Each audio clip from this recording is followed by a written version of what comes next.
Então, vamos lá. Deixa eu só parar aqui. Boa tarde, então, a todas e a todos. Sejam muito bem-vindos e bem-vindas. A gente está fazendo aqui um encontro com o professor Faria, que é uma das pessoas, assim, vivas, que tem uma trajetória muito longa na área de administração no Brasil, contribuições importantes, não só no tema que a gente vai debater hoje, que é a pós-graduação em administração, mas na educação em si, né? O currículo do professor é vasto, já foi reitor da Universidade Federal do Paraná, já foi presidente da Sociedade Brasileira de Estudos Organizacionais, já participou ativamente de atividades da ANPAD, continua participando quando possível. Então, é uma pessoa que eu particularmente vou aproveitar agora, viu, Faria? Acho que eu nunca fiz isso, mas para mim é uma ter você aqui nessa atividade, porque apesar de não ter tido a chance de ter sido seu aluno, né, eu acompanho assim o seu trabalho desde quando eu comecei as minhas atividades acadêmicas e respeito muito porque vejo em você uma das pessoas que de fato param para pensar sobre as coisas, tem uma postura crítica, e isso não quer dizer necessariamente que a gente precisa concordar ou discordar de posições A ou B, intelectuais ou não, mas a postura acadêmica de um crítico, de quem está refletindo sobre o que está falando, sobre as possibilidades que existem da gente estar construindo alguma coisa. Então, bem-vindo à Universidade Federal da Paraíba, ao Núcleo de Estudos em Aprendizagem, aqui, apesar de tudo virtual, né? É um prazer contar com você aqui. E aí, só para a gente esclarecer um pouco, antes de eu passar a palavra para o Faria, para os que estão participando, né? A nossa ideia aqui hoje é a gente fazer um bate-papo, né? Um estilo meio confraria. Então, não é de fazer uma coisa muito formal e padrão que a gente conhece, mas de bater um papo sobre a formação da pós-graduação estricto sensu no Brasil, né? Em administração especialmente. Essa atividade surgiu de incômodos, de figurinhas que eu e Faria a gente troca de vez em quando, e a última delas foi por meio de um post do Facebook, e daí eu falei, bom, vou chamar algumas pessoas para a gente conversando sobre algumas dessas coisas. Então, o professor Faria é o primeiro que eu convidei para a gente conversar, organizando para a gente conversar com outras pessoas depois, trazerem outras experiências, e assim a gente tentar alargar um pouco essa formação da pós-graduação no Brasil. Eu, particularmente, quando comecei a atuar na pós-graduação, tive uma sensação meio esquisita, porque quando eu comecei, eu achava que era só sentar ali na cadeira e fazendo o que todo mundo fazia, muito bem, né? Comecei a ver que aquilo não fazia muito sentido, ou, aliás, muitas coisas ali não faziam sentido. E daí, além de fazer as coisas que eu tenho interesse de estudar, eu comecei a tentar também dar uma olhada e refletir sobre a minha prática, né? A prática de docente na pós-graduação. Então, esse é o contexto que está inserido aqui. Então, é um espaço para que vocês possam debater. A gente vai fazer um bate-papo inicial, e o professor Faria, para a gente conhecer e problematizar melhor isso que a gente está querendo dizer aqui. E depois a gente vai abrir para vocês também poderem participar, fazerem suas perguntas, suas intervenções. A gente tem até 5 horas para conversar. Eu acho que é um tempo bem razoável para a gente dar esse pontapé aí. Então, Faria, mais uma vez, bem-vindo. Passo a palavra para você fazer suas considerações iniciais e a gente vai começar o nosso bate-papo, tá bom? Muito obrigado. Bom, Marcelo, boa tarde a você, boa tarde a todas, boa tarde a todos. Algumas pessoas que eu conheço aqui, eu estou olhando na lista aqui, mas nem todo, né? O Diego, o Rodrigo, que eu vejo aqui. Eu não consigo ver todo mundo porque a tela não aparece, mas enfim, né? Boa tarde, então.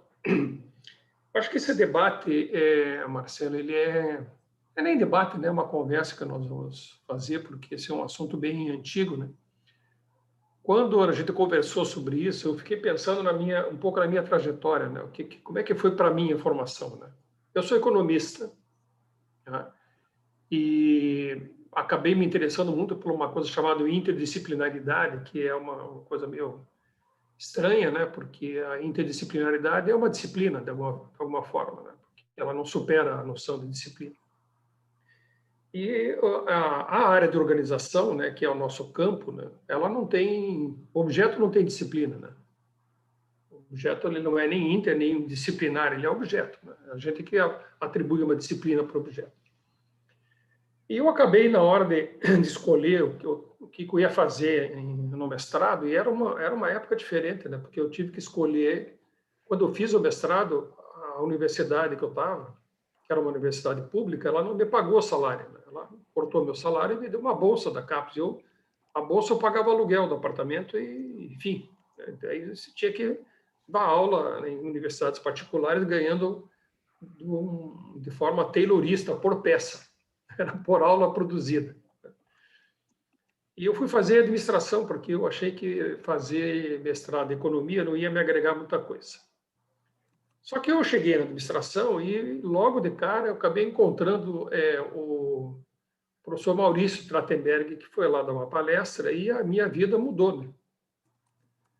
Aí eu resgatei todas aquelas coisas de leitura que eu tinha antes de ir para o mestrado, né? Alguns livros que tinham lá em casa na prateleira, que eram coisas de filosofia, coisas que eu não entendia direito, mas eu vi que a questão, para mim, não era business, né? Era a realidade o posicionamento a favor, não dos gestores, mas dos trabalhadores, né? Bom, aí eu terminei o mestrado e, quando fui fazer o doutorado, ainda não tinha opção no Brasil, praticamente para doutorado, né? Tinha a USP, a GV, assim, não tinha muitas opções, né?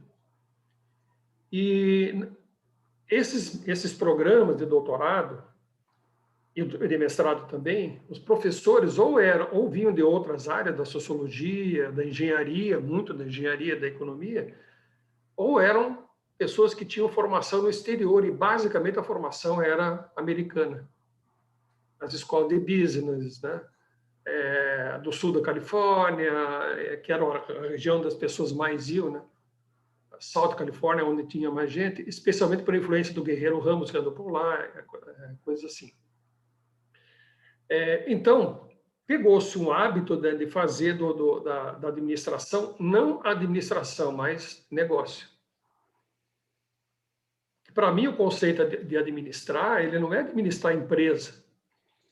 Administrar é uma atividade que envolve organização, ela não tem que ser necessariamente uma atividade impositiva, heterogerida, empresarial, mas era isso que se ensinava nas escolas. Então, a escola era a administração de empresas capitalistas ou, que era uma outra área, a administração de organizações públicas, burocráticas, de uma maneira, eu diria, nem weberiana, porque weberiano ainda, eu gosto muito do Weber, ainda tinha uma análise sociológica, né? Isso é uma coisa pré-weberiana, sei lá o que era. Então, essa era a escola da administração, esses foram os programas, né, quando eu fiz o mestrado e o doutorado. Então, o que se tinha nessa época? A nossa formação tinha muito. A literatura era estrangeira, pouca coisa aqui, porque não se traduzia muito, né? Eu fiz toda a minha formação com máquina de escrever. Máquina de escrever, né? Não existia computador, né? E toda a pesquisa que você tinha que fazer era na biblioteca, né? Não existia nada que você ia fazer. Ou tinha na biblioteca ou não tinha.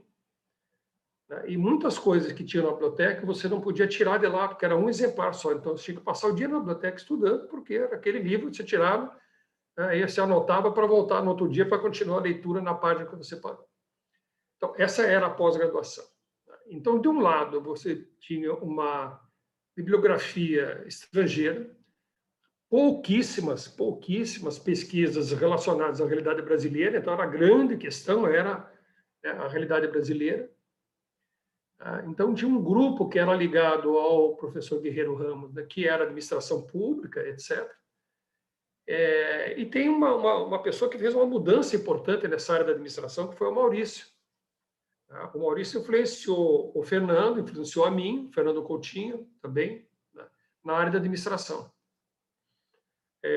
Eu sei que as pessoas dizem assim, a primeira geração da teoria crítica no Brasil foi o Guerreiro Ramos, o Maurício Trachtenberg e o Fernando Mota. Isso não é verdade do ponto de vista histórico, né? Primeiro que não havia uma relação entre o Guerreiro e o Maurício, né? Quem debateu muito com o Guerreiro Ramos foi o Florestan Fernandes, que criticava muito o Guerreiro Ramos no plano da sociologia. O Maurício foi pegar o marxismo e os estudos de Weber, o interesse dele era estudar poder. Então, ele criou uma linha, né, que nós acabamos conhecendo como teoria crítica. O Fernando se envolveu bastante com a teoria crítica de Frankfurt, onde eu também fui, para onde eu também fui. Depois eu saí da teoria crítica de Frankfurt e voltei para o marxismo, para o materialismo histórico, né, porque eu achei que aquela teoria não me satisfazia do ponto de vista da pesquisa intelectual. O Fernando começou a derivar para a área da psicossociologia, foi ler Henriquet, foi atrás dos franceses, que era uma opção que não existia, porque ou era um business americano ou não tinha nada de europeu. Então, esse era o desenho, vamos dizer assim, do programa de formação da pós-graduação. E como nós vamos continuar nessa conversa, eu só coloquei esse desenho para dizer, bom, de onde nós saímos? Né? Nós saímos de um programa com uma forte influência de formação de negócios, business americano, com baixíssima influência na sociologia, na economia europeia, né? Com pouco ou quase nada de filosofia. O filósofo da administração era o Bertero, que continua sendo, né? Ele era uma referência à filosofia, porque ele é filósofo. E as pessoas críticas da administração não vinham da administração, né? O Maurício vinha da ciência política. O Fernando, acho que foi o primeiro cara da administração que fez graduação em administração, mestrado em administração, doutorado em educação. Eu vim da economia, economia para administração. Então, todos os programas, o que nós fazíamos, as publicações, etc., né, eram... ou você estava na área tradicional, marketing, finanças, produção, ou administração pública, né? RH.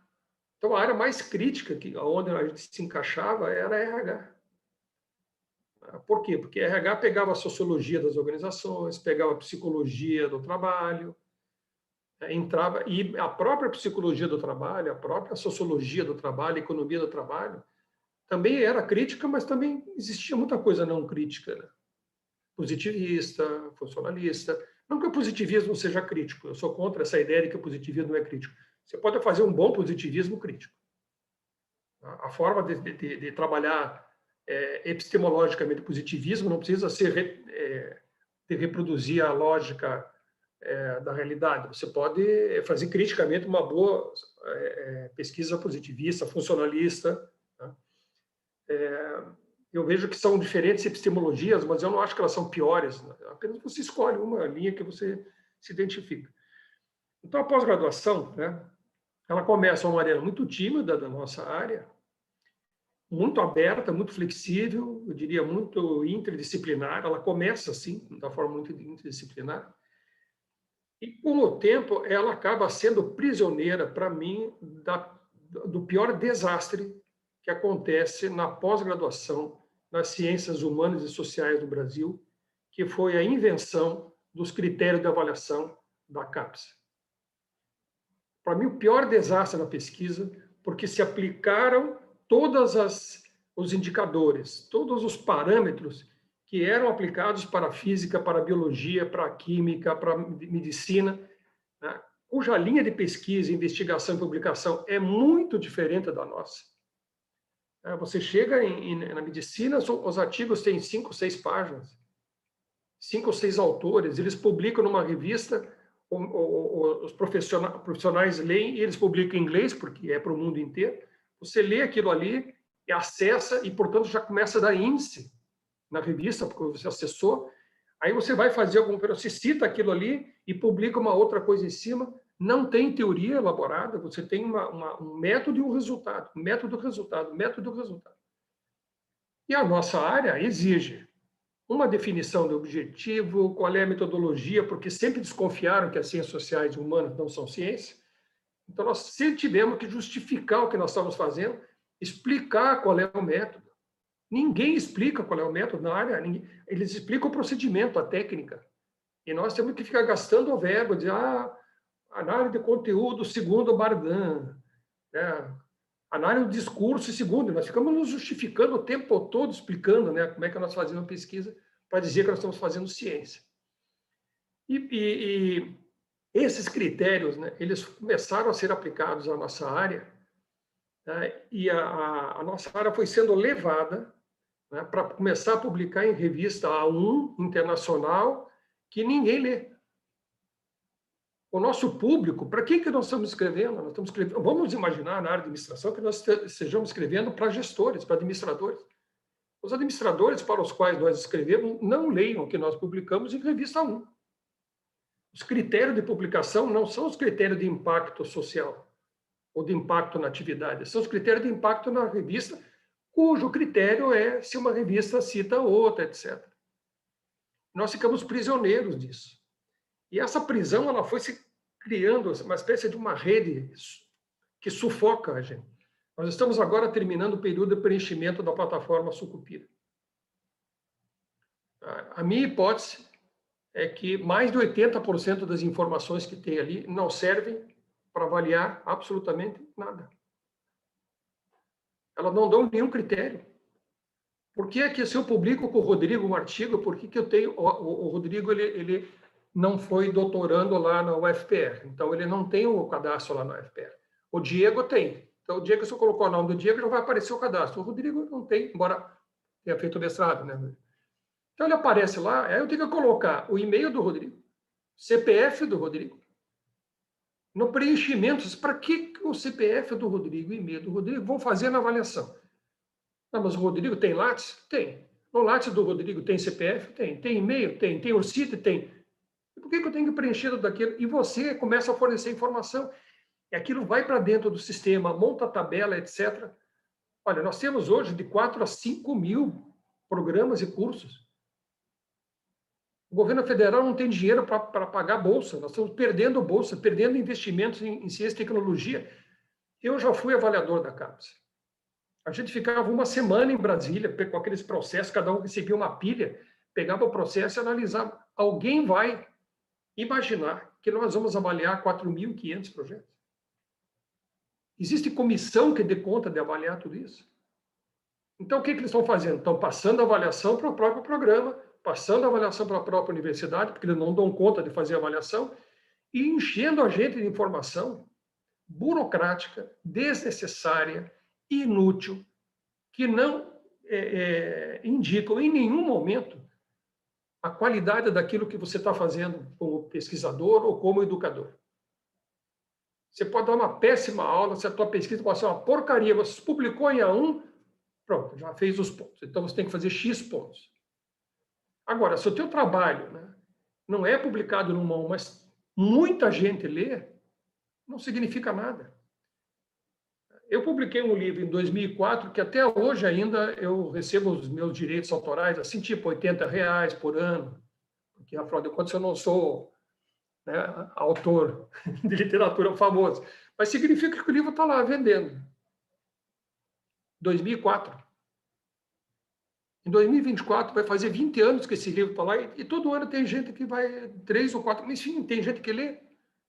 E o artigo que eu escrevi em 2004, ninguém mais lê.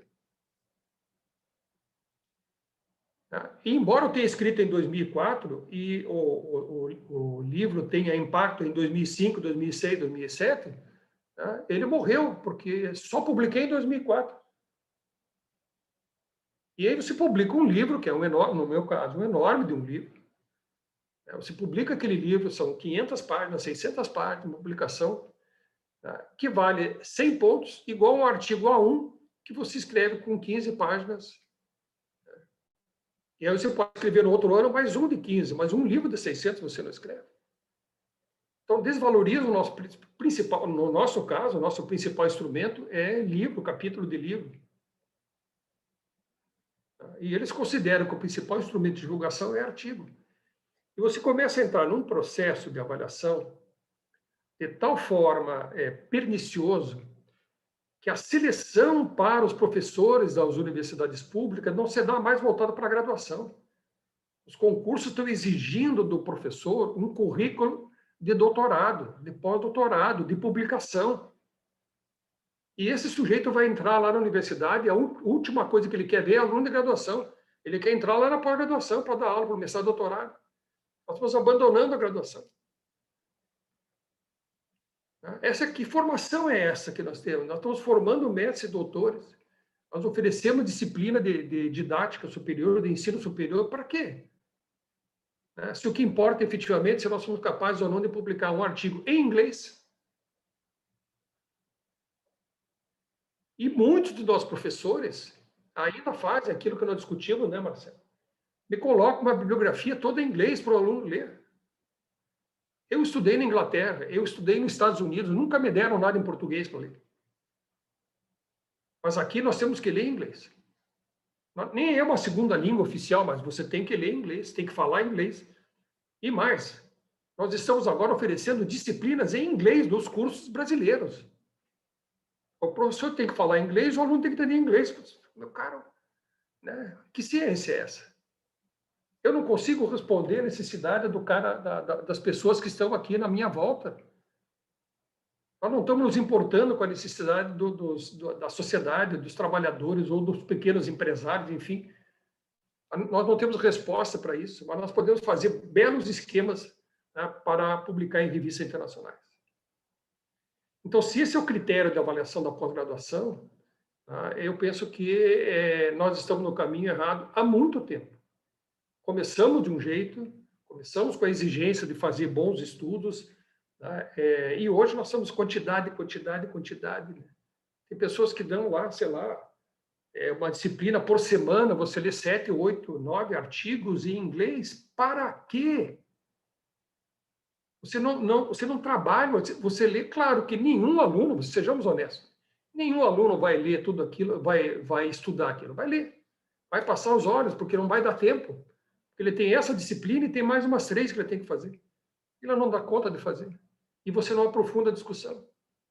Aí você chega na sala e começa, porque o fulano, John, não sei o quê, disse isso lá na... Peter, não sei o quê, disse isso lá. Mary, e daí? Então, quando você começa a entrar na produção do conhecimento, quando você começa a entrar na discussão da epistemologia, não da técnica de pesquisa, mas da metodologia, da relação do sujeito com o objeto, no aprofundamento, na crítica, né? Nós não somos entendidos. E outra coisa, Marcelo, né? Crítica é obrigação de todo pesquisador. E a gente acha que crítica é uma coisa marxista, né? E não é. Crítica é uma atitude do sujeito com relação à realidade e às teorias existentes. É o fato de você querer, como diz o Bachelard, transpor o obstáculo epistemológico, ir além daquilo que existe. Se não fosse a crítica, a gente não teria esse aparelho aqui na mão hoje. Eu fiz agora esse ano 71 anos. Então, há 60 anos atrás, na casa da minha avó tinha um aparelho de telefone, daqueles que você põe do gancho, parece um cone, assim. E falava numa coisinha com a telefonista, dizia um número e ela ligava um plug e você falava com a pessoa. São 60 anos. Em 60 anos, nós chegamos aqui. Estamos conversando agora, né, em tempo real. Ora, isso não aconteceu porque as pessoas são não críticas, aconteceu porque as pessoas são críticas. É porque elas estão insatisfeitas com a tecnologia existente, com a teoria existente, com a realidade existente. Então, nós criamos um preconceito com relação à crítica, como se a crítica fosse um mal. Não, ela é uma condição fundamental de todo pesquisador. Agora, evidentemente que você pode ter uma crítica positivista, funcionalista, pragmatista, estruturalista, materialista histórica, fenomenológica, tudo bem. Né? Mas é uma posição. Né? E, infelizmente, nós estamos levando a nossa pós-graduação não para a reflexão crítica, não para o tensionamento da realidade, não para o questionamento das teorias existentes, mas para uma reprodução cada vez mais rápida. É um fast production, é uma produção rápida para publicar, porque você tem que fazer quantidade e somar pontos. E com isso eu acho que a pós-graduação cada vez mais ela abandona a realidade onde ela está inserida, e para uma universidade pública é pior ainda, porque ela é uma universidade financiada com recurso público. Mas o pior, né? Nós estamos criando um problema na formação dos nossos pesquisadores. Poucos dos nossos pesquisadores conseguem escapar disso e virar crítico, porque somos professores, poucos também que são críticos. Poucos também que se posicionam contra isso. Então, nós temos uma parte nossa de professores que são professores que resistem a esse modelo, mas a gente não consegue alterar substantivamente esse modelo que está aí. Esse era um ponto que eu queria entrar, assim, aproveitando esse preâmbulo que você fez, muito interessante, por sinal, porque muita gente não sabe, né? Inclusive, eu já fiz um desafio para os nossos colegas, que são mais voltados para a história, que eu não vou fazer isso, né? Mas eu acho que falta um pouco da gente escrever um pouco da história da administração no Brasil, né? A gente usa muito a história de teoria das organizações, de TGA, graduação, e isso termina, de alguma forma, gerando uma miopia de como é que se constrói uma área, uma disciplina, um campo do saber. Então, essas coisas que você disse são muito interessantes. E aí eu queria, assim, ouvir um pouco, a gente debater um pouco sobre essa questão da formação, né, que é o cerne da gente estar aqui hoje, porque fica parecendo que é engraçado, né? A gente tem todo um cuidado com a educação do ensino fundamental, do ensino médio, e nos últimas, vamos dizer assim, 2 décadas, a graduação começou a ganhar também alguma atenção em relação a como é que a gente pode, né, atuar melhor os profissionais, como é que a gente pode ter metodologias que ajudem a gente melhorar ou a tecnicidade para algumas carreiras, né, ou a criticidade para outras, como também se fossem coisas separadas, mas, enfim, caminha-se por aí. E acho que a pandemia agora também está mostrando um pouco da importância, né, da educação infantil, que é muito relegada, né? Muitos pais, como não conhecem muito, falam assim, não, eu nem vou levar meu filho para a escola porque é só para brincar mesmo, né? Como se aquela ideia do brincar não tivesse nada de pedagógico, de construção, né? E aí, mas tudo bem, tem os debates nesses níveis todos. Mas o que me chama mais atenção é a falta de debate, de reflexão sobre o último nível, que é o que eu falo, dos professores, que é justamente lá no doutorado, né? No mestrado, depois no doutorado. Como é que essas pessoas se formaram para chegar lá? Quais são as competências para você ser um professor?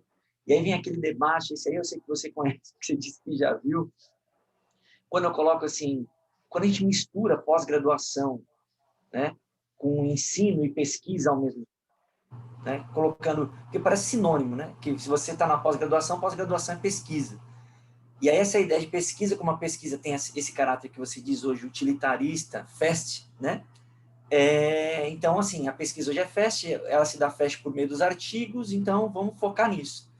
E aí aquela coisa que é mais lenta da formação, que é isso que você estava dizendo em relação, por exemplo, das leituras, de você degustar um texto, de você, né, conseguir refletir sobre o texto, de você ler um termo num texto, abrir um outro texto para poder entender alguma coisa e voltar nele, fazer um fichamento, de repente ter um tempo, professor, né, porque o professor também não vai ter tempo para te atender, porque ele também está nessa lógica. Então, fala, professor Faria, por gentileza, eu li aqui, né, a questão do materialismo histórico, e eu nunca tinha ouvido falar de materialismo histórico. Dá para o senhor separar comigo uma meia hora para a gente conversar sobre isso, né? Porque eu vi que ele estava lá no texto. Porque vai ser um passando essas coisas assim, né?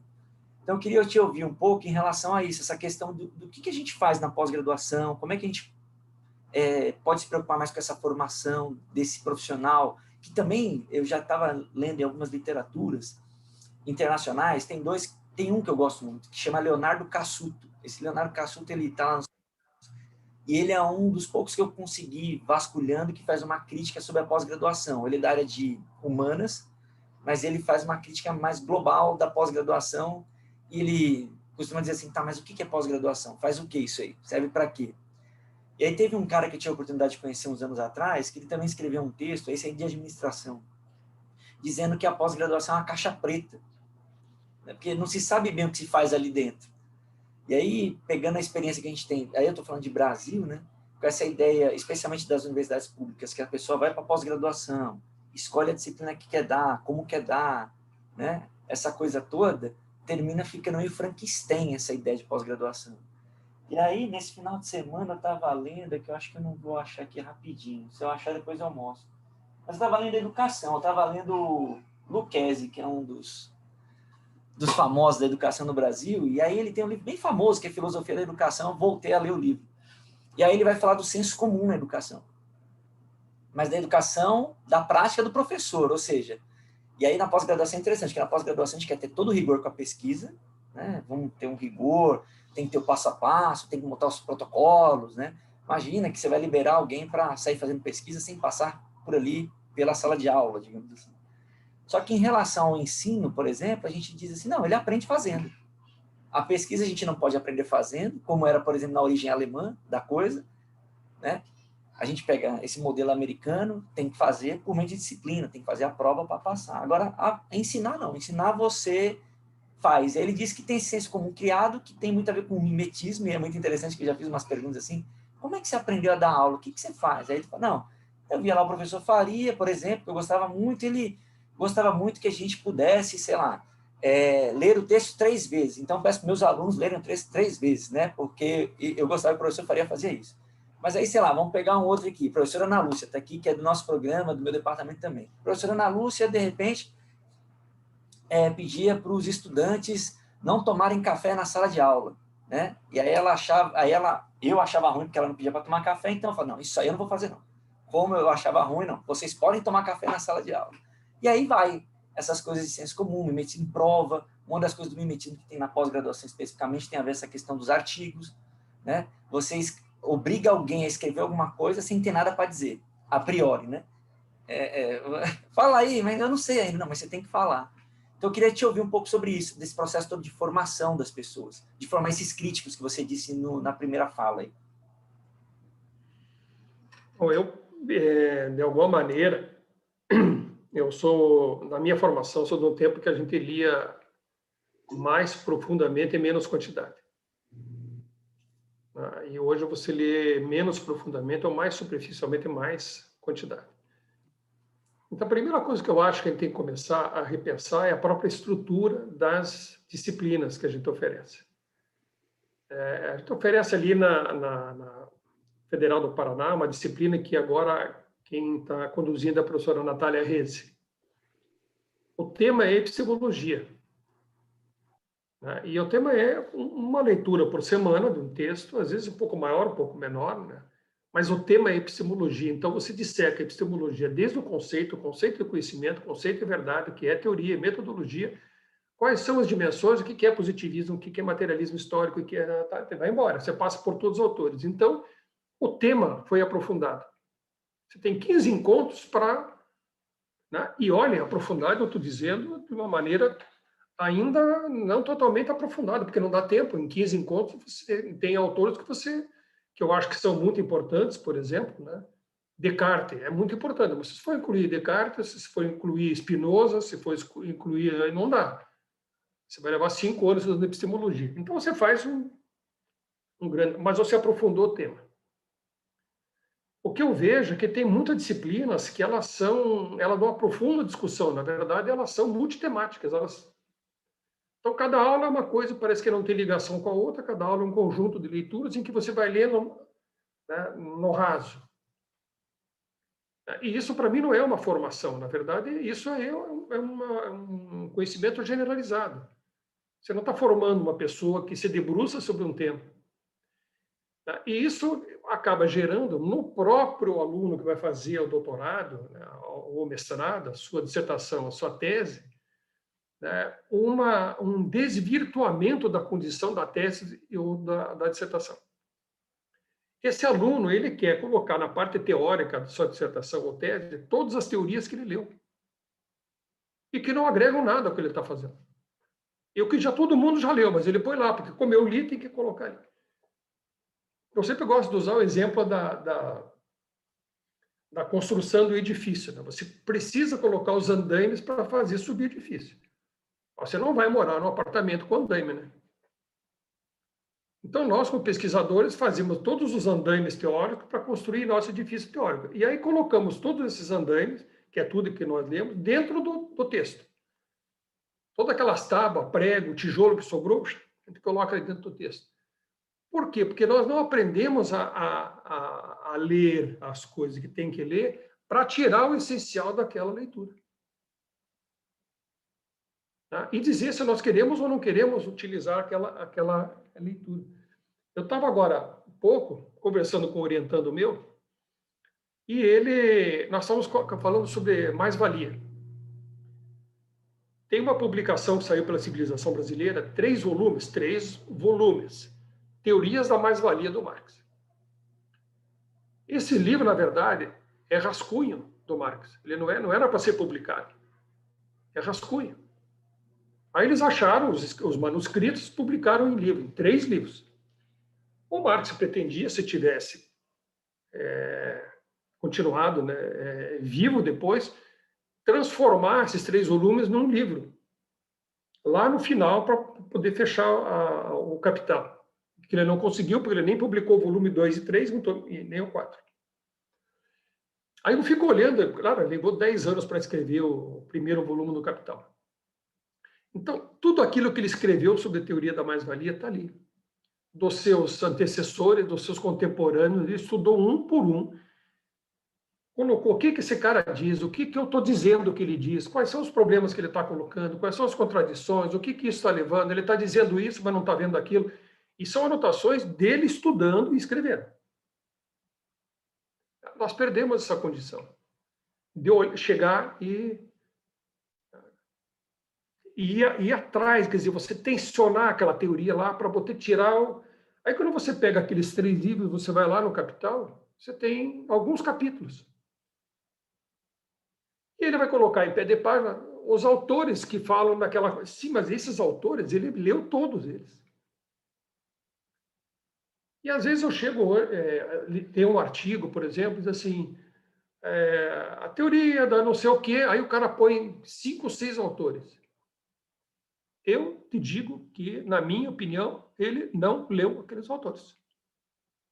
Ele ouviu falar, e muitas vezes coloca o nome ali, fulano, e põe para lá. Nem ele leu, porque se ele tivesse lido... E às vezes a gente está vendo coisas assim, né, Marcelo, da nossa formação, né, que eu acho que elas acabam se tornando pobres, né, porque a gente quer tanta coisa. E por que a gente também quer tanta coisa? Porque nós temos uma facilidade hoje. Você entra na internet, no Google, não sei aonde, e você tem todos os textos que já foram produzidos no mundo. Então, o conjunto de informações disponíveis é muito grande. Você tem que aprender a ser seletivo no que você está lendo. Você não vai conseguir dar conta de todas as coisas. A tua tese não vai dar conta de todas as coisas. Então, foco. Vai em cima do que você tem que aprofundar. Né? Trabalhe com aqueles autores, pressiona a teoria, né? Vê o que você tira dali. Aí eu estava lendo sobre isso e, por acaso, né, eu entrei na coisa sobre o tema e aparece um artigo de 2 páginas e meia, mais ou menos, do professor Stephen Kantz, bastante conhecido aí na área. E ele começa o texto dele, né, dizendo que o que nós chamamos de lucro, Marx chama de mais-valia. Ora, uma pessoa que escreve isso num artigo, ou não leu,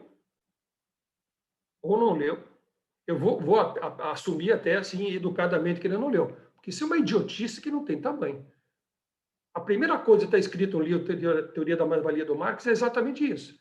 A pretensão dele é fazer uma crítica aos economistas burgueses que confundem lucro com mais-valia. E ele escreve um bando de coisa para dizer que uma coisa é mais valor, outra coisa é lucro. Lucro é uma parte da mais-valia, mas não é a mais-valia. E o cara é um professor de uma universidade pública famosa e escreve uma coisa dessa. Então, o que significa isso para mim? Que nós estamos numa fase de pouca profundidade e muita quantidade. E assim a gente não forma um pesquisador.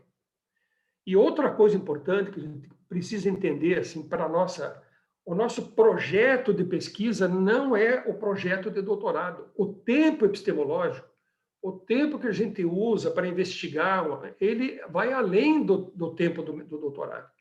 O doutorado é uma parte que você tem que cumprir num prazo e você segue adiante, porque o tema segue adiante, as coisas seguem adiante, a vida segue adiante, o objeto se modifica, você se modifica, a literatura se amplia. Então, eu penso que nós precisamos repensar o que é o nosso programa de pós-graduação. Repensar a quantidade de créditos que nós colocamos, enchemos os alunos de créditos, e eu não entendo para que tanto crédito assim, com pouca profundidade e muita superficialidade. Ele tem que saber isso, tem que saber aquilo, tem que saber... Meu caro, ele tem que saber o que é importante para ele pesquisar. Ah, mas tem um conhecimento que é anterior. Então, passa a régua na seleção. Passa a régua na seleção. Viu? Se eu preciso que o Diego, para entrar no doutorado de administração, tenha conhecimento disso, aquilo, eu coloco ali. Se ele mostrar que tem aquele conhecimento, eu vou dali para frente. Então, acho que nós não estamos pensando bem na maneira como nós estamos formando. Nós estamos abrindo demais assim, o campo, né, e eu fico assim, olhando para o que está acontecendo, e é uma reprodução do modelo institucionalizado pelos organismos de avaliação. Esse é o modelo deles. Tem cabimento, por exemplo, eu pergunto para o Rodrigo lá. O Rodrigo vai montar o programa dele, da disciplina dele. Tem cabimento o Rodrigo ter que atualizar todo ano a bibliografia dele, porque tem que ser dos últimos 4 anos? Se eu vou dar aula de epistemologia, o que eu faço? Aí um dia eu comecei a fazer uma brincadeira, né? Um dia entrei numa padaria e tem aquelas coisinhas assim, que tá cheio de livrinho, de bolso, vocês já viram aquelas? Fica do lado assim da... Aí eu peguei ali, tem A República, Platão. Aí eu olhei, peguei a referência, porque ele tinha acabado de ser publicado naquela edição de bolso, e mudei a minha indicação bibliográfica para estar com a bibliografia atualizada. Mas é o mesmo Platão. Por que eu tenho que ter um Platão 2020? É o mesmo Platão de 2015, mas de 2020 não, está uma bibliografia atualizada. Isto cabe numa área como a medicina, em que você tem rapidamente, em 2, 3 anos, uma mudança no padrão de cirurgia, desenvolvimento de medicamento, forma de tratamento, novos aparelhos de tecnologia. Isto, para mim, é muito claro numa área em que a bibliografia tem que ser atualizada, porque eles são muito empiristas, eles trabalham com... Não tem elaboração teórica filosófica, eles trabalham com o que está acontecendo ali. Então, me parece lógico que tenha essa exigência. Mas, para nós, da área das ciências sociais, Durkheim é Durkheim, Weber é Weber, Hegel é Hegel. Como é que eu vou fazer isso? Aí eu pego os primeiros autores de estratégia. Eles são aqueles autores de estratégia. Eu tenho que voltar para eles, eu tenho que conhecê-los. Aí o que eu faço? Eu pego um artigo de estratégia de 2020 que fala daquele autor. Não, mas eu não quero ler terceirizado. Eu quero ler na fonte. Então, eu acho que nós estamos cometendo equívocos, né, muito impulsionados por um sistema de avaliação que, para mim, é um sistema estúpido. Ele desvaloriza a formação, desvaloriza o aprofundamento, desvaloriza a pesquisa. É um sistema rasteiro, né, com quantidades e índices, indicadores, etc., que podem se aplicar a algumas áreas, mas não se aplica para a área de sociais aplicadas, humanas, não se aplica para nós. E nós caímos nessa armadilha. Né? E agora, né, colocando isso junto, né, até uma questão que foi colocada aqui no chat. O que acontece conosco? Né? A gente... eu tinha um professor que ele era muito interessante. Vou omitir o nome, né, porque é uma avaliação minha, mas, enfim, ele escrevia de um jeito que, para mim, era um jeito que eu não gostava da leitura do que ele escrevia. Eu não gostava da leitura. Ele fazia aqueles parágrafos assim de 5 folhas, um parágrafo. E ele começava uma frase e ia enchendo de coisa, você tinha que ler 3 vezes para saber que era o meio da frase, o que é uma coisa ligada com a outra e tal. E aí, com isso, aliás, eu fui aprendendo que se você escreve, o aluno precisa ler, ou o leitor precisa ler 3 vezes, alguma coisa está errada na tua escrita. O cara tem que ler e tem que entender, né? Porque, enquanto você está escrevendo para ele. Então, mas esse professor, né, ele, na sala de aula, era maravilhoso. Você saía da sala de aula dele, assim, o cara ligava isso com aquilo, ele falava, fazia relações, ele sabia... Né? Então, essa postura pedagógica, né, que nós também estamos perdendo, porque nós chegamos na sala de aula hoje e queremos discutir o texto dos outros, e a gente pouco se posiciona, a gente pouco tem a acrescentar, a gente está mais discutindo o que o outro falou, o que deixou de falar. Então, nós não estamos chamando nossos alunos para a reflexão crítica. Nós não estamos permitindo, eu digo até de uma forma forçada, mas é isso, que o aluno divirja do texto e que ele tenha opinião. Nesse momento, ele precisa ter opinião, ele está formando a sua concepção. Eu acho que ele tem o direito de dizer, eu acho que isso aqui não está certo. Ele tem que achar, a primeira coisa que você faz é isso. Tá? E às vezes eu vejo assim, não, mas quem disse isso? Eu disse. Eu lembro quando eu estava na minha banca de tese, eu coloquei ali um conceito de poder. Esse conceito de poder, eu já vinha desenvolvendo há muito tempo e acabei desenvolvendo esse conceito na tese. Eu coloquei o conceito lá. Por que eu precisava desse conceito? Porque todos os conceitos que eu tinha lido não me ajudavam a entender o que eu estava examinando. Portanto, eu tive que desenvolver um conceito que fosse capaz de me ajudar a explicar a realidade. É para isso que serve o conceito. O conceito não é uma coisa que você tem que ficar grudando em qualquer lugar. Porque tem lugar que aquele conceito não serve. Então, o conceito é para isso, né? É para você abstrair uma realidade. Um dos professores da banca, uma pessoa bem conhecida na área da sociologia e tal, disse assim, esse conceito aqui de poder, de quem é? Ele me perguntou na banca, eu falei, é meu. Mas você não citou? Eu digo, não citei porque é meu. Mas você devia ter citado. Eu falei, mas como é que eu vou citar? Quer que eu cite o conceito que eu desenvolvi? Eu devia ter citado. Eu falei, então se eu tivesse escrito num jornal qualquer esse conceito, tivesse citado a mim mesmo, daí estava certo. Porque o senhor não pode, ele me dizendo isso na banca, o senhor não pode colocar um conceito aqui que não tenha referência. Sim, você fala, mas a referência sou eu. Eu estou assumindo, eu sou autor, eu sou pesquisador, eu estou assumindo isso como autor. Ele disse, vou lhe tirar meio ponto. E me tirou meio ponto da nota. Me deu 9,5. Aí os outros me deram 10, eu fiquei com 4 ou 10 e um 9,5. Por quê? Porque eu não podia propor um conceito. Afinal de contas, a gente é pesquisador ou não é pesquisador? Afinal, nós somos produtores de conhecimento. Então, se a gente tiver medo, né, Marcelo, de você se expor, porque quando você escreve, você se expõe. E tem que ser assim. Tem que ser assim. Eu gosto de uma tem uma frase agora, ficou mais na moda com o Papa Francisco, né? Mas tem a oração de São Francisco. Ele diz, onde houver dúvida, que eu leve a fé. Eu sou anti-Francisco nesse ponto. Eu digo, onde houver fé teórica, que eu leve a dúvida.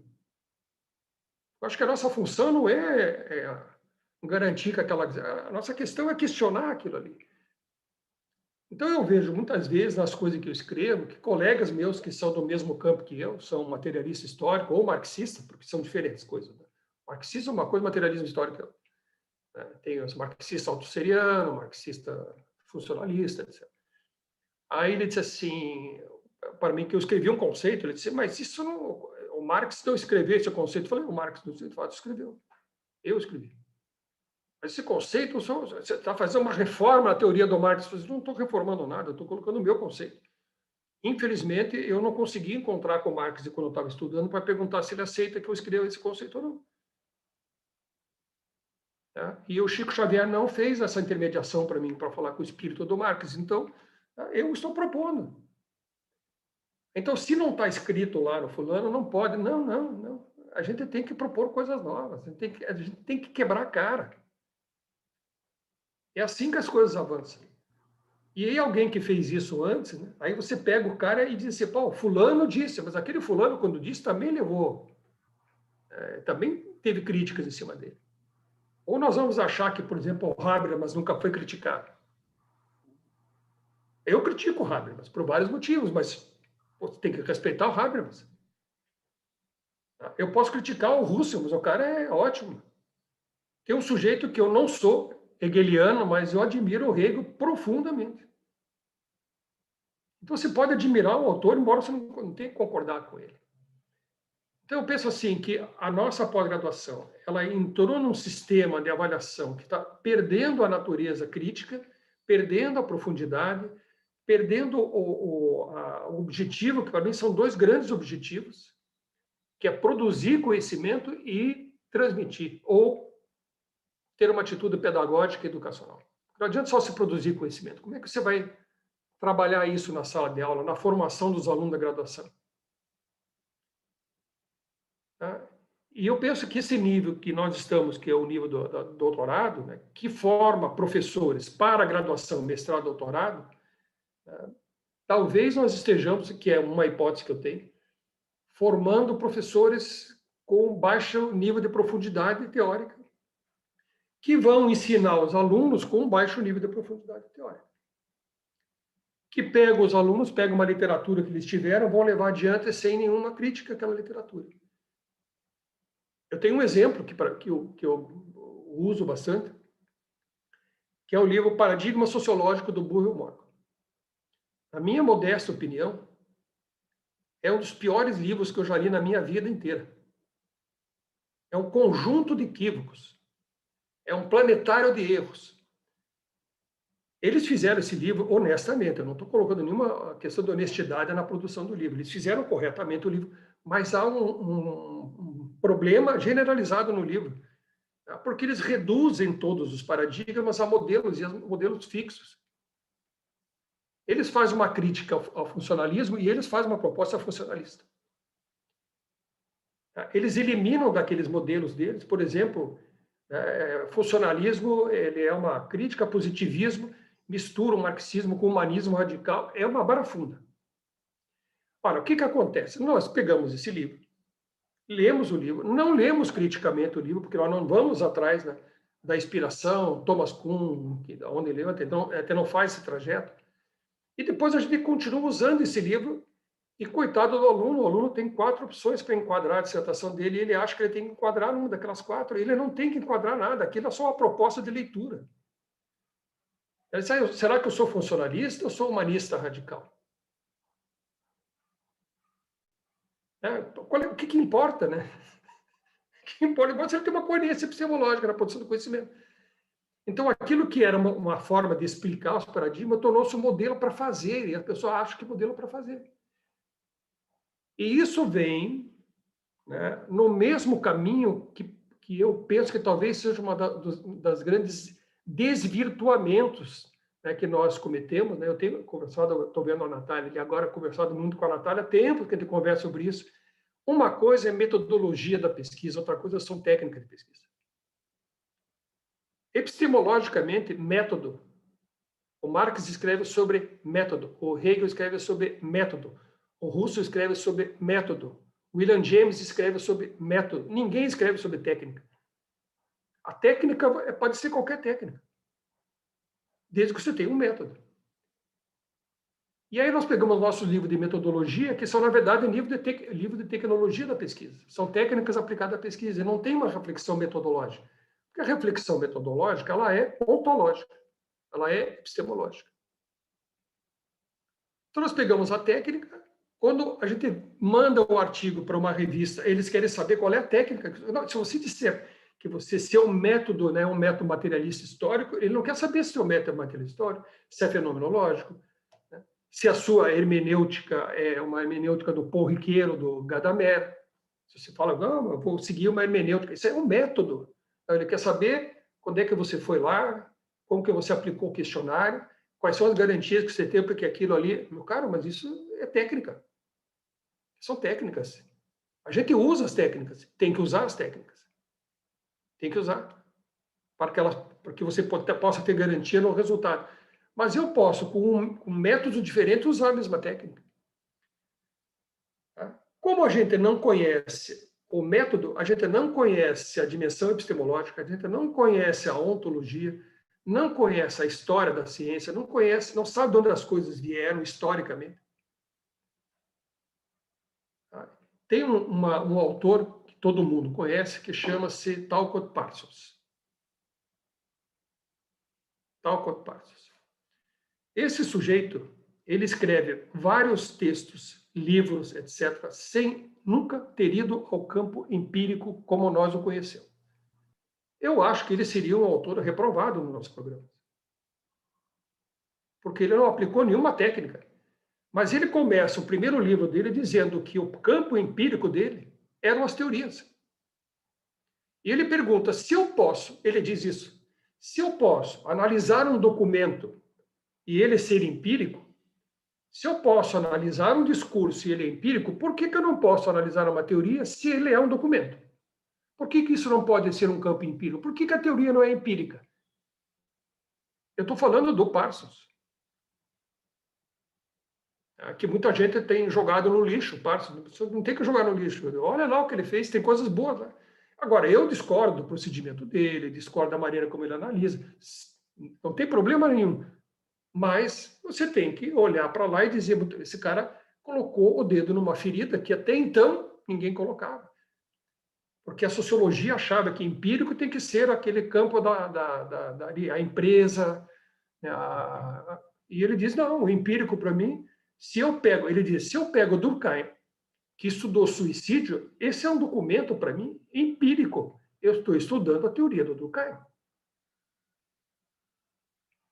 Tá? Nós chamamos isso de ensaio teórico, né? Por que ensaio teórico? Por que não é uma pesquisa com campo empírico em que o empírico é a teoria? Então, veja como nós nos perdemos, às vezes, em pequenos conceitos, em pequenas confusões, né? Que, em vez de nos ajudar a fazer a discussão, a aprofundar, veja lá, por exemplo, o Marx, né? De novo, com aquelas 3 volumes da teoria da mais-valia. Aí eu pego o Steve Kennedy e diz que o Steve Kennedy diz que o Marx baseou a teoria da mais-valia porque ele foi fazer uma visita na fábrica de tecelagem do Engels, que era amigo dele, e ele viu o que estava acontecendo lá e escreveu a teoria da mais-valia. Mas muita burrice. Né? O cara leu Adam Smith, Davi Ricardo, Kesner, um bando de gente. E aquelas coisas que estão ali teóricas é material empírico do Marx. Isso é material empírico. Então, quando a gente diz que objeto tem a primazia, é nesse sentido que eu falo, porque você tem que sair do lugar que já exista para poder refletir sobre ele. Eu acho que a gente tem perdido muita... não sei, é um problema da nossa formação, da nossa herança histórica. Né?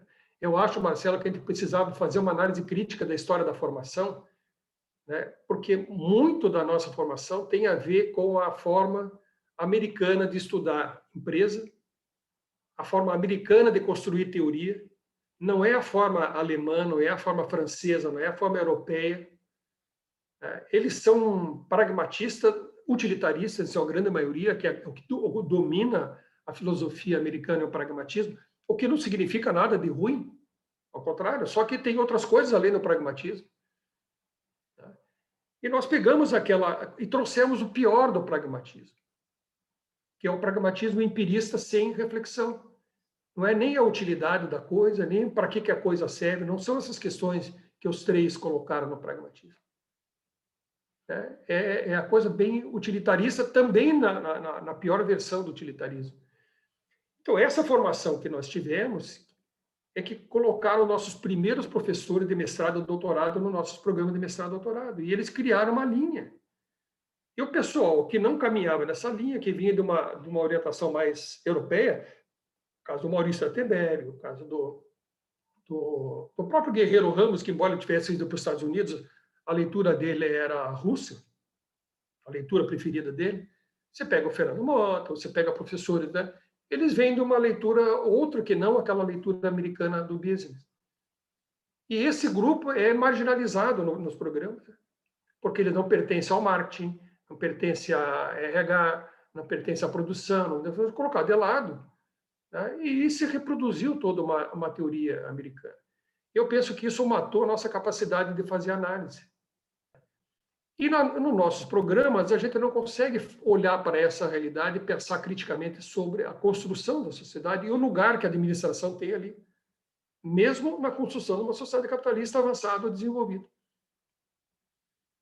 Então, acho que nós perdemos bastante, falei muito, né? Mas perdemos bastante a nossa capacidade de olhar criticamente para o real para poder intervir no bom sentido. Porque se você não for capaz de olhar criticamente, você não é capaz de intervir. Não é capaz de oferecer encaminhamentos ou reflexões ou discussões.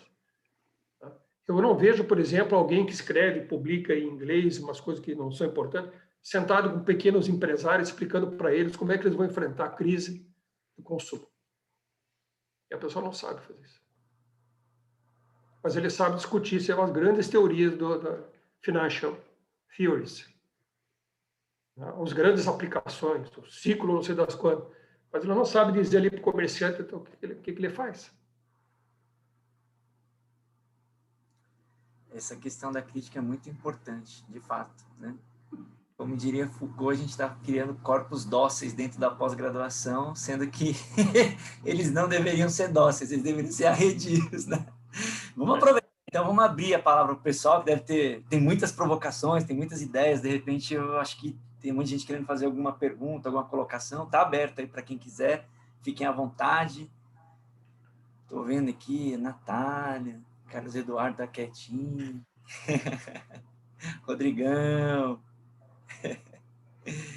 Então, fiquem à vontade, quem quiser fazer pergunta. Deixa eu começar, então, porque esse assunto me mexe... Esse assunto me mexe profundamente e eu estou diariamente incomodado com tudo que está acontecendo no Brasil. É assim, e não é politicamente só, tá? É realmente a nossa academia como um todo. Eu vou abrir duas provocações aqui para o professor José Faria, que eu acho que são as duas principais que têm me incomodado aí, tanto como pesquisador, como professor, e que eu acho que, assim, é uma inversão de valores que a gente está tendo no Brasil, que eu não sei para onde vai dar isso aí, tá? A primeira delas é essa questão agora que está tendo do impacto do social da pesquisa e essa cobrança agora por aplicações imediatas, utilitaristas, sem antes a gente ter essa formação com robustez que você fala aí, de uma profundidade mais crítica e tudo mais. Isso é assim, o perigo disso se encaminhar para uma coisa que a gente nem sabe, né? Um Frankenstein mesmo. A segunda diz respeito à profissão, né? E aí eu acho que está muito relacionado ao nosso papel na sociedade, porque aqui no Brasil, os programas de pós-graduação nos formam para ser pesquisadores, né? Então, o papo é sempre pesquisa, pesquisa, pesquisa, e quando a gente vai para o mercado, né? Quando a gente vai lá batalhar, porque eu acho que hoje em dia o programa de estrito senso é para poucos, né? Tem uma oferta e demanda aí muito desbalanceada, a gente acaba sendo o chamado docente, né? Que o Brasil não existe pesquisador, é o docente. E aí eu anotei algumas atividades aqui que eu fiz no último mês, né? Publicar, dar aulas, organizar eventos, organização de grupo de pesquisa, projeto de extensão, práticas administrativas, NDE, comissão, comitês, networking, revisão de periódicos, busca de financiamentos. Aí eu aprendi no mestrado, doutorado inteiro a fazer pesquisa, e aí eu vou para o mercado e eu tenho que, meu Deus, eu tenho que aprender tudo isso de forma muito rápida, muito dinâmica, e que o mestrado, doutorado não me preparou.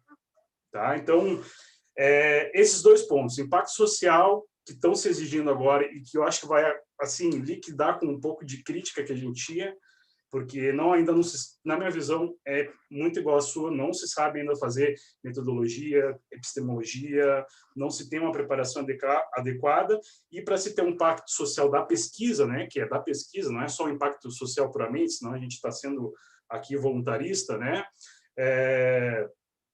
eu não vejo caminhos, eu vejo só a academia se quebrando. Então, gostaria desses dois pontos aí, a questão da docência, porque a gente não é pesquisador aqui no Brasil, a gente não tem o prazer de ser um professor, como é lá fora, né, que o cara realmente é dedicado à pesquisa, tem toda uma carreira preparada para ele se tornar um professor, e aqui a gente é esse tal do docente, né? Então, eu queria um pouquinho mais sobre essa questão do docente e do impacto social, esses dois pontos aí que me incomodam diariamente, assim, na prática. Bom, Rodrigo, eu não tenho nenhuma pesquisa assim para dizer, não, a pesquisa saiu e tal, mas eu vou colocar a minha posição aqui pela minha experiência. Eu tô fazendo agora, já esse ano, 50 anos de docência. Eu, com 20 anos, comecei a dar aula, quer dizer, claro que quando eu comecei a dar aula, a maioria de vocês não tinha nascido ainda. Mas eu estou lá, né? Então, o que eu vejo, primeiro, com relação a essa questão do impacto social? A gente vem reclamando há muito tempo da exigência da avaliação do impacto social do nosso trabalho como professor, como pesquisador, etc, etc. O que os burocratas fizeram? Eles não têm como avaliar o impacto social, porque isso é sair do padrão de pontuação deles. Aí eles criaram uns índices de avaliação muito merreca, que não avalia porcaria nenhuma, e que agora, no preenchimento da plataforma, nós estamos lá dizendo assim, material instrucional, não sei o quê, como impacto social, que é uma bobagem. Por quê? Porque eles não querem, eles não conseguem fazer uma avaliação que não tenha nota, então, de impacto social, I1, I2, I3, I4. Porque tem que ter uma nota do impacto. Impacto social, 1 vai valer 100. Eles não conseguem, porque o impacto social não tem essa medida que você tem que publicar numa revista X vale 100 pontos. Eu penso que publicar naquela revista X vale 100 pontos no imaginário. Porque tem revista que você fala 100 pontos que eu não daria nem 2 pontos, nem pelo artigo nem pela revista. Mas tem um critério impessoal, técnico. E eles tentaram colocar isso no impacto social. Não tem essa medida. O grande impacto social do nosso trabalho é, por exemplo, né, você faz um trabalho e vai lá. Eu tenho discutido, por exemplo, com algumas. Foram minhas alunas, eu sou professora, né? Assim, como é que eu avalio o que eu estou fazendo? Assim? Então, o que elas fazem? Né? Elas estão lidando agora com um grupo de imigrantes em Curitiba que estão sofrendo horrores. Então, aquilo ali, para mim, é um trabalho com impacto social. Chega na hora de colocar na plataforma Sucupira, não tem como colocar, mas, olha, são 1.500, 2.000. Eles são haitianos, eles são sírios, eles são em condições terríveis de vida. E eles são trazidos para a universidade pelo pessoal da psicologia, pessoal da educação, pessoal do direito. Como que se coloca isso no relatório? Você não coloca? Aí, para dar ponto, você põe projeto de extensão, que é uma titica também. Então, nós não temos, com esses critérios que nós temos, nós não temos como avaliar o impacto social. Por quê? Porque os critérios são equivocados. Para avaliar impacto social, não pode ser o mesmo critério que você avalia a revista. Só que, como houve uma pressão muito grande, eles colocaram o critério. Mas eles colocaram o critério e não sabem o que fazer com o critério. Nem eles e nem nós, porque nós não sabemos como preencher aquilo também. Eu penso que nós deveríamos fazer uma grande reflexão sobre os próprios critérios de avaliação. E os próprios critérios de avaliação da produção acadêmica mesmo.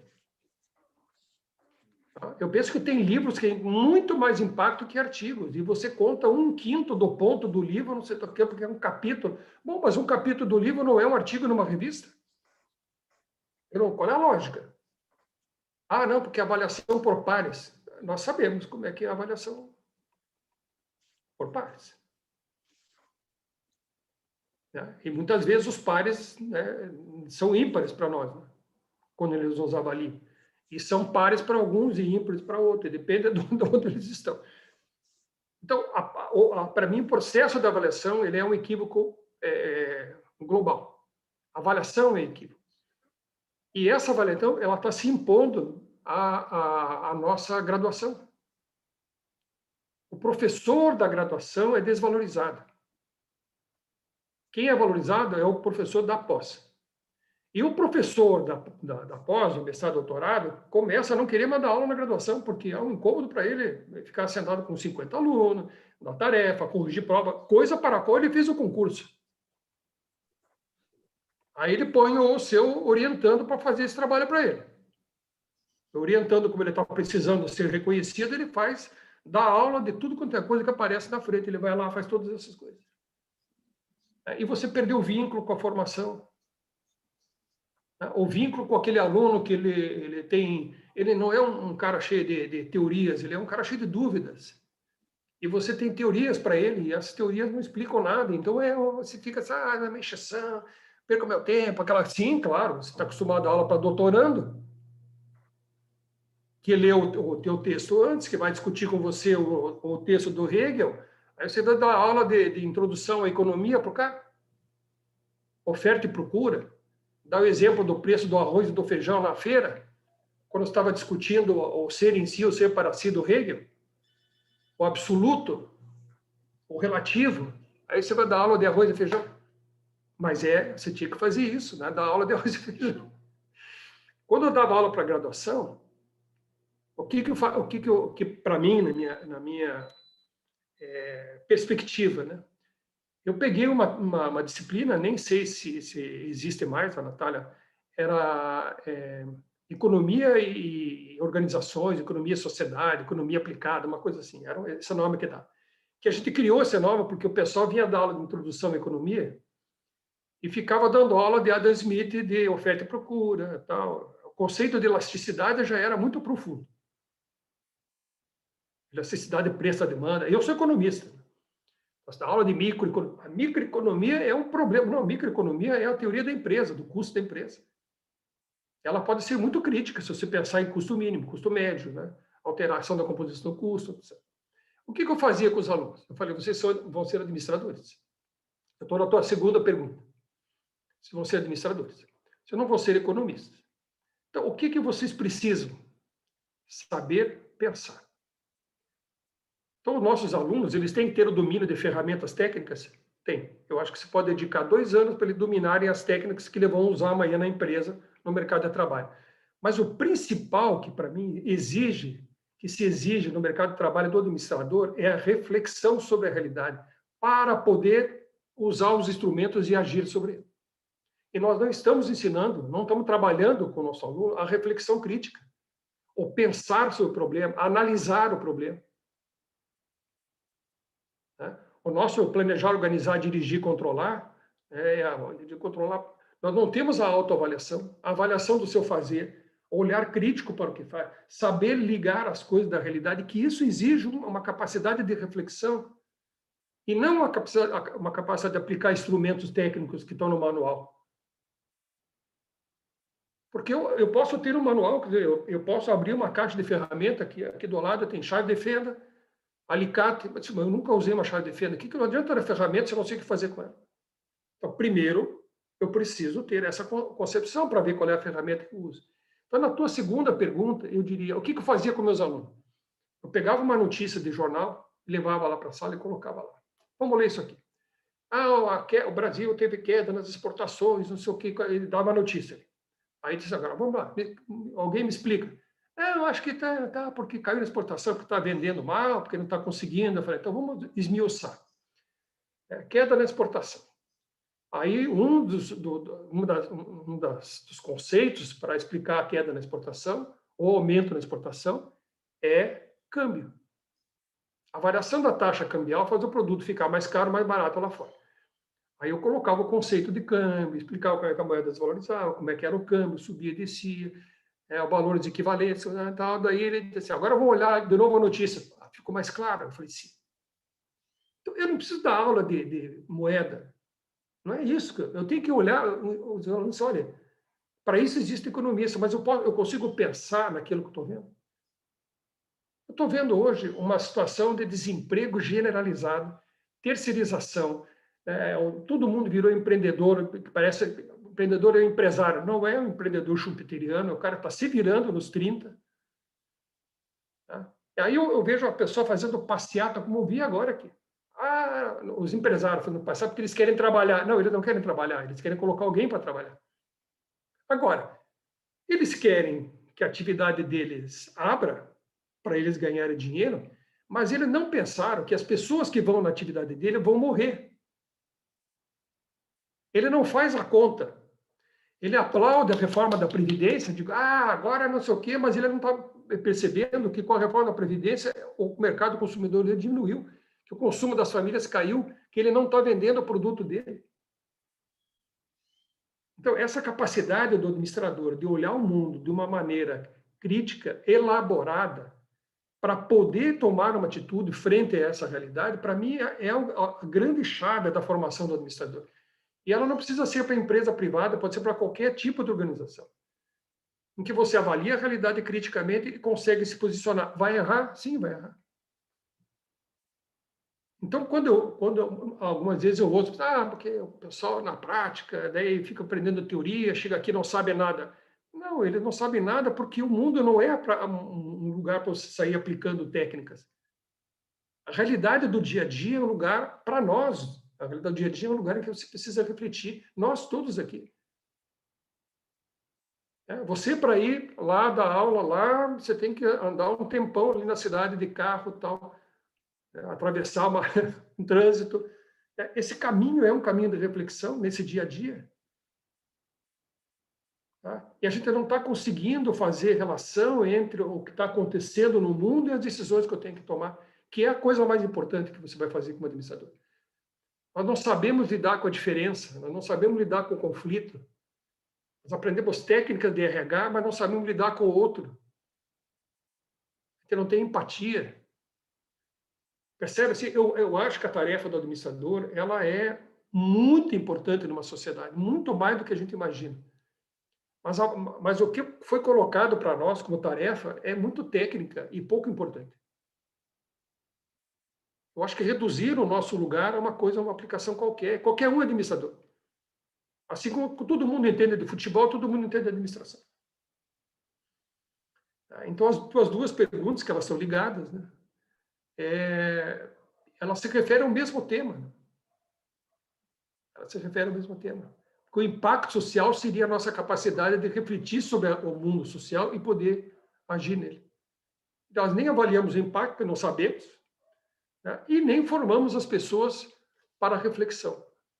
Nós formamos pessoas que são aplicadoras de técnicas, né, e não pessoas que refletem criticamente. E quando nós falamos em reflexão crítica, né, causa arrepio dos nossos colegas.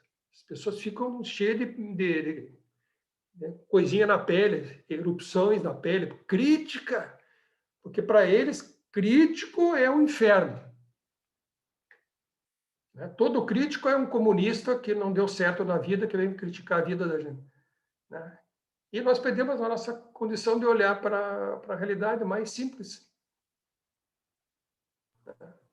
Então, eu acho que as duas questões tuas, elas são questões que têm perseguido, né, muito a gente. Isso que está te perseguindo, eu não sei o que a gente tem que fazer, porque a gente tem, talvez, né, tenha que pensar melhor como que nós vamos não só mudar o processo de avaliação da CAPES, mas mudar o processo de avaliação da própria universidade, da nossa própria condição de formação do aluno na graduação.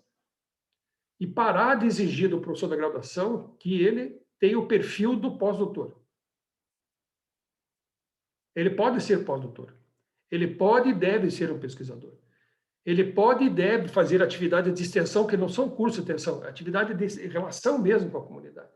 Isso deveria ser valorizado. Mas, especialmente, né, a gente criar condições para que a formação seja uma formação reflexiva crítica, de elaboração da análise do real, e não de aplicação de coisas. Até porque as teorias elas vão perdendo a capacidade explicativa, né, à medida que as coisas vão avançando. Não sei se eu respondi, Rodrigo. Com certeza. Muito obrigado. Bom, será que a gente consegue fazer uma última ainda, se alguém quiser? A gente tenta fazer resumindo, porque a gente está chegando no nosso horário aqui, talvez as pessoas já tenham outros compromissos, mas se alguém ainda quiser fazer uma última, perguntar alguma coisa, fazer um comentário. A Beth está aí quietinha, nem a câmera abriu, que eu estou vendo. Alguém? Ninguém? Porque senão eu vou falar para o Faria que ele fala assim que... o que eu sou, né? Eu sei que ele é atleticano, e aí ele fala assim, não, ter capacidade de boas escolhas. Ser atleticano, eu não sei se é uma capacidade de uma boa escolha, entendeu? Mas a escolha que ele fez. E, obviamente, que é uma das coisas que junta a gente a poder falar de futebol, então eu aproveito para descontrair, porque o papo é muito sério, é pesado, né? Tem que descontrair um pouco. Aqui no Paraná é a única escolha. Pode ser que no Brasil tenha coisas melhores, né? Até porque nós temos uma estrutura presidencial no Atlético que é horrorosa, né? É a coisa mais direitosa que tem a nossa estrutura. Mas, pensando assim, em termos de time, não sobrou nada aqui, porque um está na segunda divisão, o outro foi para a terceira, o outro... Só estamos nós aqui na fita, né? Mas, enfim, né? Eu passei fui presidente do Conselho do Atlético.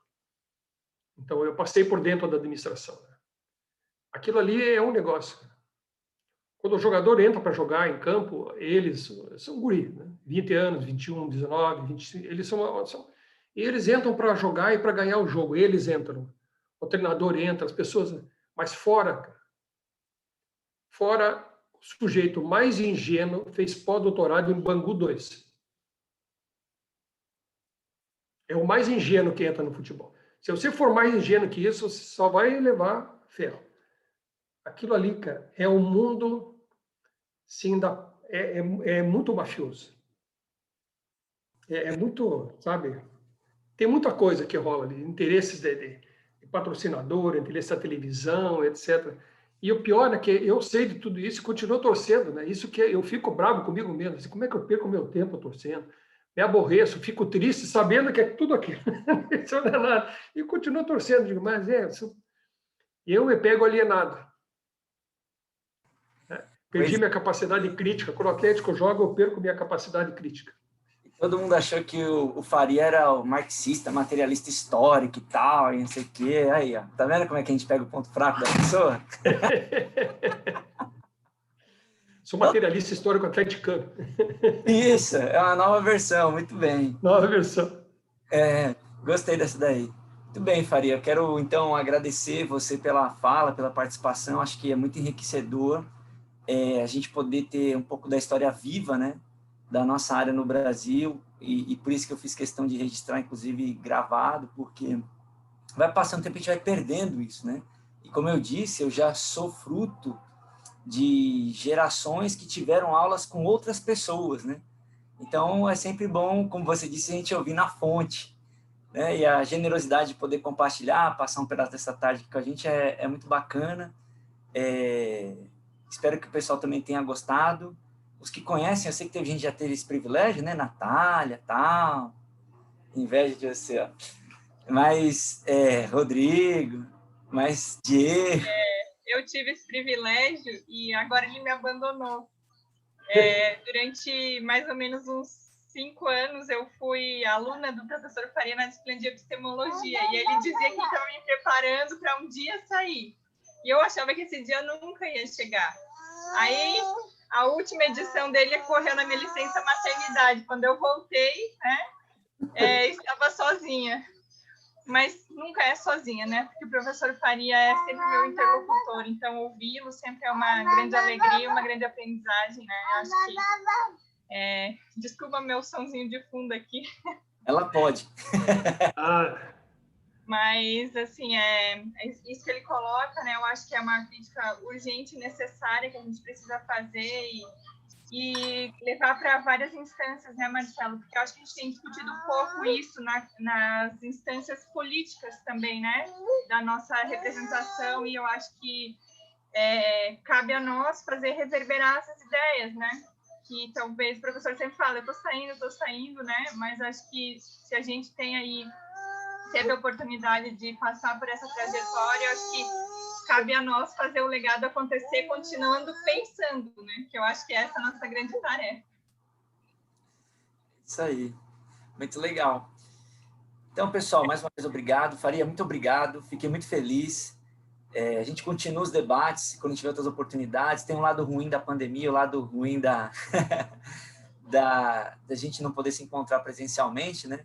Mas, por outro lado, as tecnologias também ajudam a gente a encontrar um monte de gente, né, de lugares diferentes, e poder fazer esses encontros necessariamente também sem ter que ser por meio da universidade, ou de uma associação, né, e poder bater papo. Isso é muito bom. Muito obrigado mesmo, fico muito feliz. Obrigado a todas que compareceram, a todos que compareceram. Espero que tenha sido proveitoso e continuamos o debate, né? Só para me despedir, Marcelo, se você me permite, primeiro eu queria dar um beijo bem apertado, um abraço bem apertado, bem carinhoso, bem apertado à Ana Catarina. Que ela vai, daqui a pouco, quando eu conseguir fazer isso, ela está na universidade, com essa pandemia que eu não consigo, eu dou um abraço nela. Dizer que eu fico muito grato pelo convite. É muito engraçado, porque às vezes eu vejo assim, o professor Otaviano, eu conheci. O professor Paulo Freire, assim, eu sentei do lado dele e batemos um longo papo. Não sei o que, o Florestan Fernandes. Sim, o Florestan Fernandes. Aí eu fico pensando assim, eu sou de uma coisa, de uma geração, eu estou indo embora, né? Estou passando pela...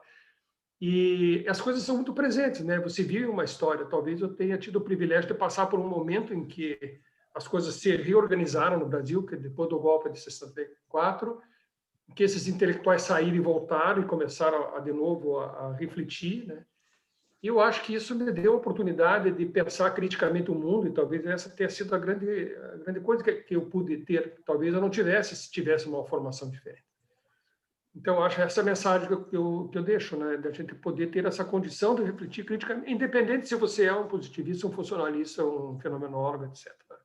Mas eu acho que é sempre ter uma posição crítica com relação à realidade. Sempre olhar para ela pensando em intervir, como que você vai dar um passo adiante. Muito obrigado, Marcelo, pelo convite. Muito obrigado. Só um adendo. O Zygmunt Bauman fez suas melhores obras com 80 e 90 anos, viu? Então, tem muito tempo ainda. E aí um livro de epistemologia que eu acho que vai figurar entre as melhores obras, sim, do Faria. Eu terminei agora, Rodrigo, um livro de epistemologia. Ele tem, em Word, eu não consegui chegar nas 600 páginas, tem 599. Tem alguma coisa... eu gostaria também de falar uma pequena palavra, já que a gente falou bastante de história e tal, e eu ouvi o professor falar muito sobre a graduação em administração. Eu fui aluno do professor Faria, tive esse grande privilégio no mestrado, com a disciplina Economia Política do Poder, e depois também num curso que ele deu por livre e espontânea vontade, que foi uma maravilha, chamado Epistemologia das Ciências Sociais. Mas eu conheci o professor Faria e o que me chamou a atenção na época, quando eu era da graduação em administração, eu fazia parte do centro acadêmico, eu estudava à noite e o professor dava aula de dia. E nós tínhamos uma briga enorme com o setor de ciências sociais aplicadas, tentando fazer uma avaliação de qualidade de ensino e administração, e não queriam nos deixar a gente fazer a avaliação. E a grande raiz de todo esse problema, que nós já identificávamos, mas queríamos saber, era que os professores estavam muito mais interessados em dar aula na pós-graduação paga, no MBA, do que preparar as aulas de graduação.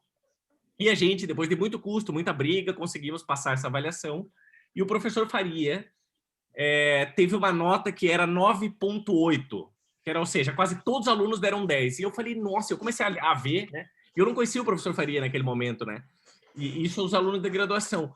E me chama mais atenção ainda, depois eu descubro que o cara é marxista. Eu falo, como que é um marxista numa escola de negócios tira 9,8? Daí eu fui atrás do livro dele. E daí eu consegui entender por que o professor Faria é um pouco do professor Faria. E então, simplesmente para reforçar, quando ele fala muito, né, da questão da graduação e um monte de outras coisas, sempre, toda vez que eu vejo o professor Faria falar, eu tento estar presente ouvindo.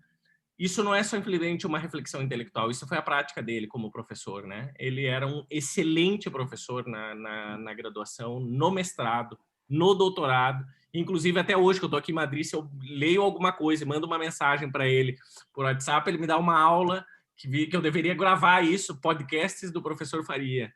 Axel Ronet, a teoria crítica contemporânea, ou não sei o quê, o debate, não sei o quê. Ele fala alguma coisa, eu vou atrás e falo, esse debate é um livro que teve a Nancy Fraser, com o Axel Ronet. Ou seja, é sempre um privilégio. Então, eu aproveito também para fazer essa modesta homenagem e para reforçar que eu vi isso acontecendo. E eu acho também, como o Rodrigo falou, que esperamos que aos 90, 100 anos o professor esteja bastante produtivo ainda, fazendo essas discussões, sendo bastante crítico com respeito à realidade, às patologias da sociedade onde a gente vive, e que passam, acho que pela pós-graduação, mas passam pelo mundo que a gente está vivendo de alguma maneira. É isso. Obrigado, Diego. Só, Rodrigo, o Diego é sempre muito generoso, né? Rodrigo, um dia, eu estava em Londres e eu tinha uma grande curiosidade, acho que foi talvez minha primeira vez em Londres, tinha uma grande curiosidade de conhecer a London School of Economics, LSE. Eu falei, eu tenho que conhecer essa escola, né? Porque tanta gente passou por lá. E eu resolvi, daí eu fui lá, peguei um trem, um bonde, né, na verdade. Fui lá e fui entrando na escola, assim, daí eu vi aquele homem de 1,90 m, bem feioso, assim, saindo da escola. Aí eu olhei na frente dele e disse assim, Professor Hobsbawm, que era o Eric Hobsbawm. O Eric Hobsbawm. Ele olhou para mim assim, com aquele inglês assim, eu quase caí da escada. Digo, cara, o sujeito está com quase 100 anos e cada ano saiu um livro melhor, que eu falei, bom, eu tenho chance na vida ainda. não tenho essa competência toda, mas eu, pelo menos eu acho que enquanto eu estiver conseguindo, eu vou insistir. Muito obrigado, Marcelo. Muito obrigado a todos pela atenção. Muito obrigado pela gentileza de estarem aqui. Eu fico muito feliz. Diego, você sempre é muito generoso, muito carinhoso, como a Natália é também. Vocês moram no meu coração. A Natália é minha filha, né? Catarina é minha neta. Então, é uma relação que a gente, como professor, eu sempre penso assim, né? Se você não tem uma relação afetiva com o teu aluno, você acaba estabelecendo uma relação de cumplicidade. A cumplicidade no processo, né? A gente acaba desenvolvendo relações que não estão aquelas relações da aula, né? Porque eu acho que o ato da educação, o ato pedagógico, né? O ato da pesquisa, ele é sempre um ato amoroso. E é por ser um ato amoroso que ele precisa ser crítico. Porque se a gente ama e não sabe dizer não, a gente não ama. A gente precisa aprender, porque ele é uma interdição fundamental para a construção da nossa estrutura anímica, como pessoa na sociedade. Então, a relação com vocês é sempre uma relação que eu levo muito, né? A gente está passando por momentos difíceis, né? Eu ontem perdi uma amiga muito querida, muito querida, muito querida. Estava entubada e ontem eu tive a notícia que ela faleceu. É muito triste para a gente, esse momento que a gente está passando, né? Eu acho que isso reforça os laços e mostra como a gente tem que colocar tudo que a gente tem no momento que a gente está, porque ele é efêmero, né? E o que a gente deixa são sempre as coisas como a filosofia chama, né? As coisas do espírito, mas são as coisas do coração que a gente deixa. Então, muito obrigado. Sempre que precisar conversar, estou aqui.